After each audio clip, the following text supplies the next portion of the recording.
அமாவாசைகள்ல ரொம்ப ரொம்ப முக்கியமான அமாவாசை அப்படின்னா இந்த மகாலய அமாவாசை.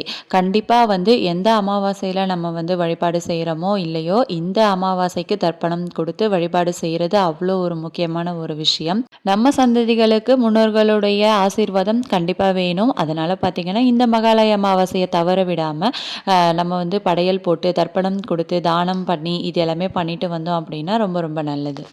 நெறைய பேர் வந்து அவங்க முன்னோர்களுடைய திதி நாள் தெரியாம கூட இருப்பாங்க. அப்படிப்பட்டவங்களுக்கு எல்லாருக்குமே கூட இந்த மகாலய அமாவாசை நாட்கள்ல தர்ப்பணம் கொடுத்து, அதாவது எள்ளும் தண்ணியும் இறைச்சிங்க அப்படின்னா, கண்டிப்பா வந்து அது நம்ம முன்னோர்களுக்கு போய் சேரும். நான் இந்த அமாவாசைக்கு 3 வகை காய், வடை, பாயாசம், அதுக்கப்புறம் பழம் இதெல்லாமே வச்சு படையல் போட்டு சாமி கும்பிட்டு முடிச்சாச்சு. நான் வந்து ஒரு வீடியோல கோலம் போட்டுக்கிட்டே அமாவாசைக்கு என்னலாம் பண்ணணும் அப்படின்னு சொல்லியிருந்தேன். அந்த வீடியோ வந்து வெள்ளிக்கிழமை எடுத்தது. அத வந்து நெறைய பார்த்துட்டு அமாவாசைக்கு கோலம் போடக்கூடாது அப்படின்னு சொல்லியிருந்தீங்க. எனக்கு தெரியும் அமாவாசைக்கு கோலம் போடக்கூடாது அப்படின்னு சொல்லிட்டு.